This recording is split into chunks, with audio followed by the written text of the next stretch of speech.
Le roi François Ier vient de mourir, prisonnier de Charles Quint. Son règne n'a duré que 10 ans et fut marqué par ses ambitions chevaleresques.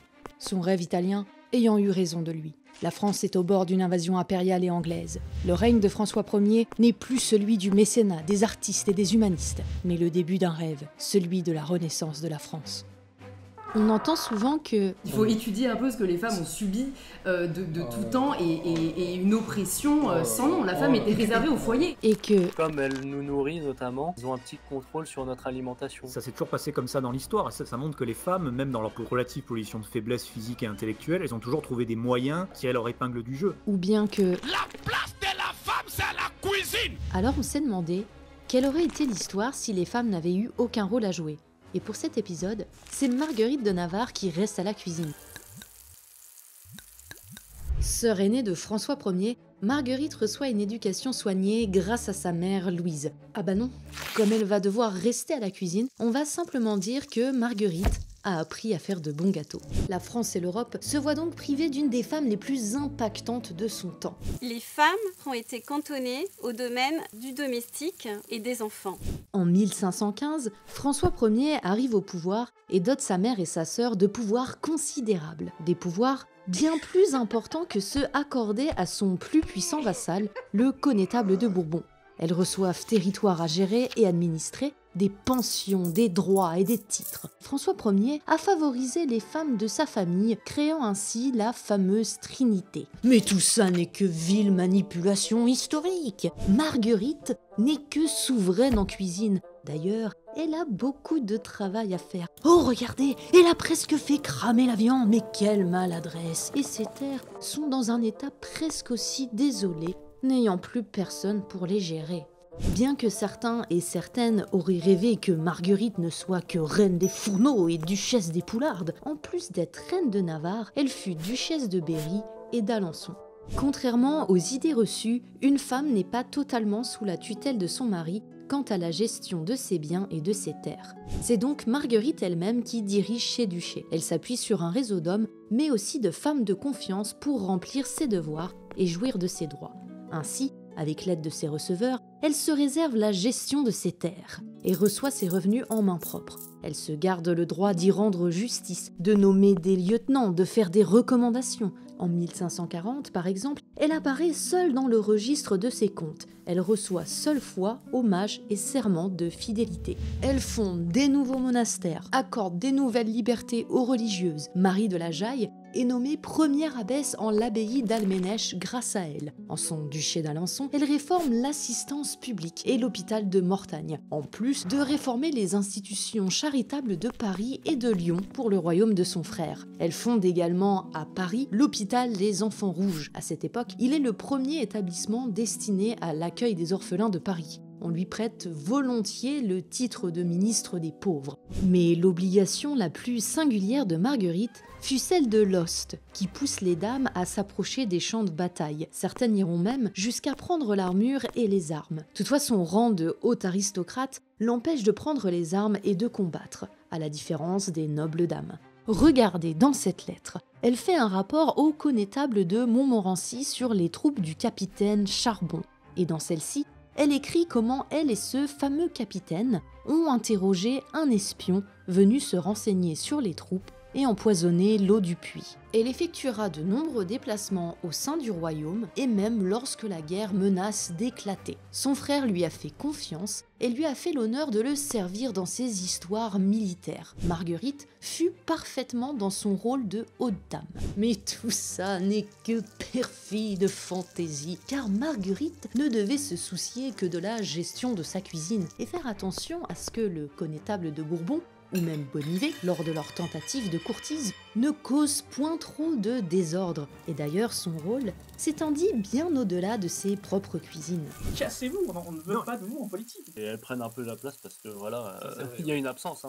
Marguerite bénéficie d'une place importante à la cour de son frère durant la première décennie de son règne. De 1515 à 1523, elle assiste à toutes les cérémonies revêtues de bijoux et de robes d'apparat. Elle éclipse même la reine Claude. Lors des dîners d'État, c'est elle qui prend sa place. Mais cela s'explique en partie par le caractère effacé de la reine, qui en plus est enceinte tous les ans. Marguerite tient des responsabilités politiques. Elle savait parler et argumenter. Ce rôle, d'habitude tenu par des hommes, semblait séduire ses interlocuteurs et lui permit de tirer des succès, capacité dont son frère a su tirer avantage.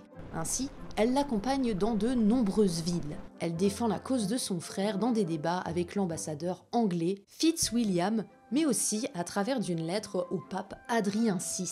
Ce dernier lui aurait d'ailleurs demandé de jouer un rôle de médiatrice entre son frère et Charles Quint. Elle était aussi une conseillère pour son frère. Excusez-moi, tous les conseillers étaient des hommes. Eh bien non, car Marguerite, tout comme Louise, était membre du Grand Conseil. Et d'ailleurs, selon la plupart des observateurs de leur temps, elle était l'une des conseillères les plus influentes de François Ier. Étant une des femmes qu'il chérissait le plus, elle bénéficiait d'un accès privilégié au roi. Mais si sa sœur était restée au fourneau, le règne de François Ier aurait été moins long. Après le désastre de Pavie, François Ier est fait prisonnier par Charles Quint. Et si les bonnes femmes n'avaient été bonnes qu'à faire la vaisselle, Louise de Savoie n'aurait pas assuré la régence avec brio et Marguerite ne serait jamais allée en ambassade pour négocier avec l'empereur. D'après une de ses lettres où elle répond à son frère, François l'aurait appelée à l'aide. Marguerite se débrouille alors pour obtenir un sauf-conduit de sa mère pour se rendre en Espagne. Vous ne pouvez pas me dire que de nombreuses femmes en France avaient des fonctions politiques importantes au cours de l'histoire. Et si, car en tant que sœur de roi et co-régente, Marguerite bénéficie d'une crédibilité. Elle déploya tout son zèle à la cause de son frère, travaillant la cour en secret pour se faire des alliés. Elle parut devant le Conseil d'Espagne et son verbe fit grande impression sur des hommes pourtant endurcis au calcul politique. Mais Charles Quint est bien trop obstiné à récupérer la Bourgogne et François Ier trop décidé à la garder.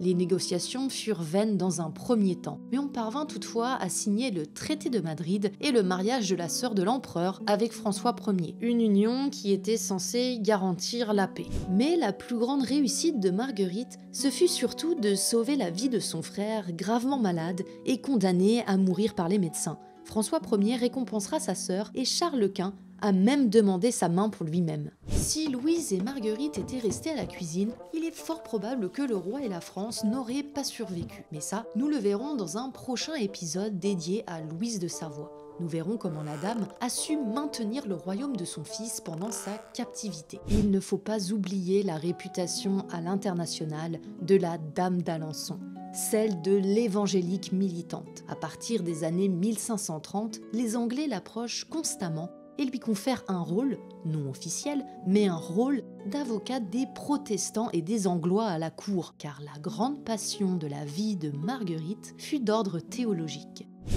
Oui, une femme, ça n'a pas d'avis. Une femme, elle a l'avis généralement de ses copines, de son mari ou de la télévision, d'Hanouna, quoi.